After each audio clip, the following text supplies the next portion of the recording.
I'm Michael Sullivan Smith, bringing you some pages from the History Atlas of Saugerties. The first educational program of the Saugerties Historic Preservation Commission was a tour on May 19, 2009 of 8 of the 68 stone houses of Saugerties. These houses ranged from just under 3/4 to over 3 centuries in age. The tour took in houses from the banks of the Hudson to the bluestone quarries of the high woods, and from the banks of the Plattekill on Saugerties' southern bounds to the Asbury farmlands on the northern border with Greene County. Each of the houses' historic character was proudly maintained by its owner. All of the owners had compiled treasured histories of their houses, or had histories passed to them by previous owners. Restoration stories and unique discoveries about their houses were shared with the Commission's able committee of tour organizers. Volunteer guides at each house offered information to the tour participants.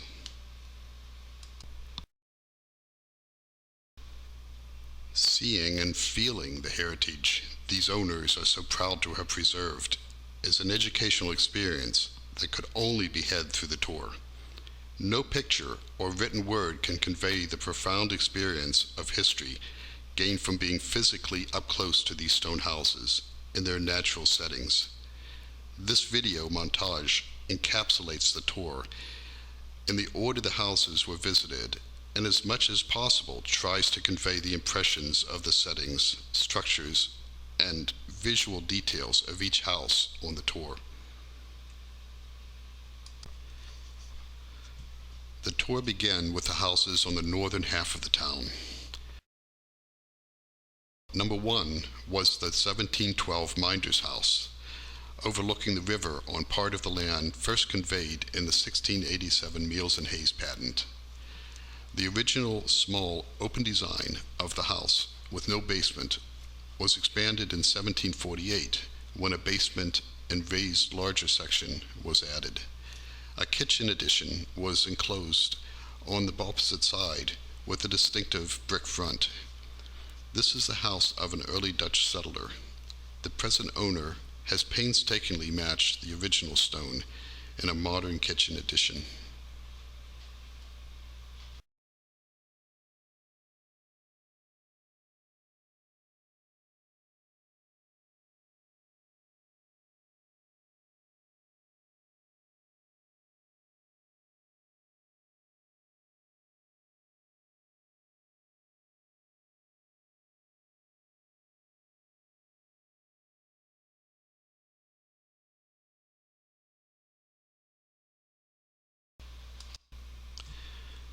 From here, the tour went 4 miles north past the early Palatine West Camp to the Asbury farmlands. Number 2 on the tour was the 1795 Dillonhurst, home of the Reverend Robert Dillon, situated on a bluff overlooking the Beaver Kill. Where most early stone houses in Saugerties grew in stages, adding sections to their width, then their height, this house was built as a classic center hall 2-story colonial-style farmhouse. For the comfort of its 21st century owner, spacious additions have been recently added.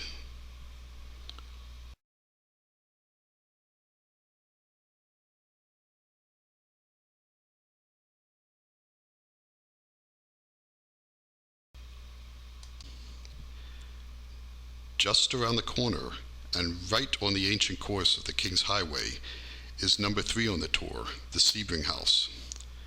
Though presently appearing to be the same style as its late 18th century neighbor, evidence gathered in its restoration show its earliest stage of construction had its use as an inn supporting King's Highway travelers as early as 1705.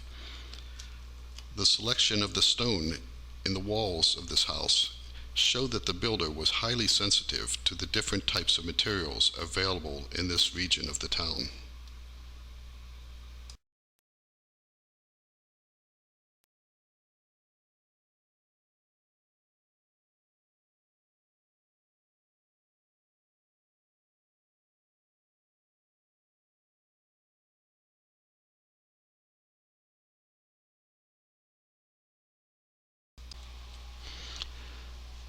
Also on the King's Highway, but a few miles to the south in the Catspan area, is number 4 on the tour, the Cornelius Pierson House. This house was famously known as a store during and after the Revolution. Its location relative to the 1736 Catspan Church and the King's Highway made it a landmark as Saugerties grew from a frontier of Kingston into a settled community. The present owners have retained its original single story-and-a-half structure and later Victorian porches on 3 sides overlooking spacious landscaped lawns.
The tour from here continues along the King's Highway to the southernmost end of the town and number 5 on the tour, the first Brink House.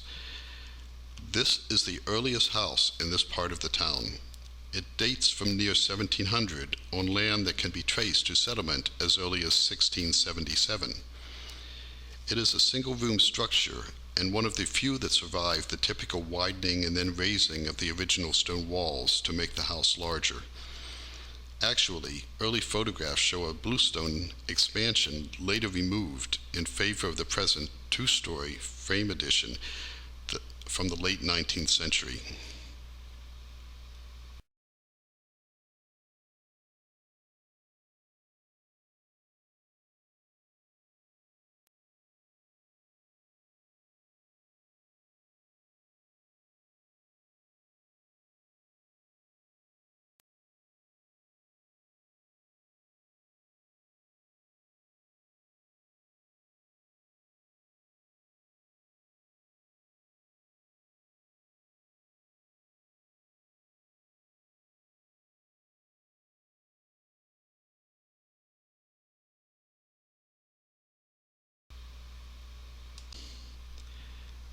Number 6, the second house on the southern tour, is the Jacob Kanye's house.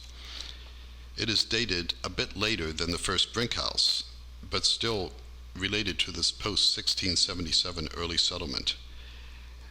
Its setting into a bank, original low basement with story-and-a-half open living space above, is typical of many Saugerties stone farmhouses. The original farm complex likely included a mill to take advantage of the stream running through this property. The present owners have faithfully retained and restored the house's original style while making subtle changes to accommodate contemporary use.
Number 7 on the tour is from a decidedly more modern period.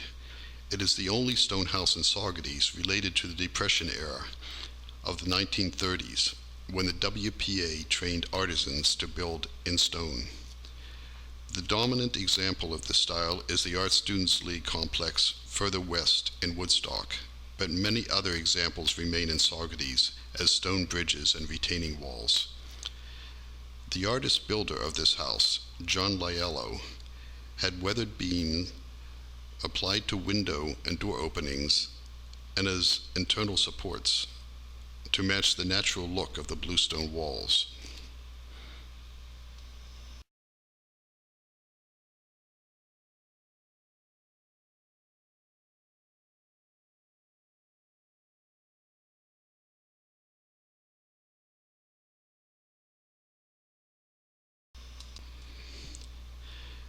Number 8, the last house on the tour, is the Erin and Malleus Slider House. It is a farmhouse built into the bank of the hillside on the edge of the broad level churchland. This house is recorded in a family history as built in 1751 by the patriarch of the Snyder family, Martin. It was then passed to Isaac, one of the youngest of his very large family, and in 1854 was occupied by Isaac's son, Zechariah. A small section set more deeply into the bank is the original part. The larger house in front was built in one stage, probably while the family was living in this smaller section. The present owners have retained the character of this early stone house in its original setting of fields and farm buildings.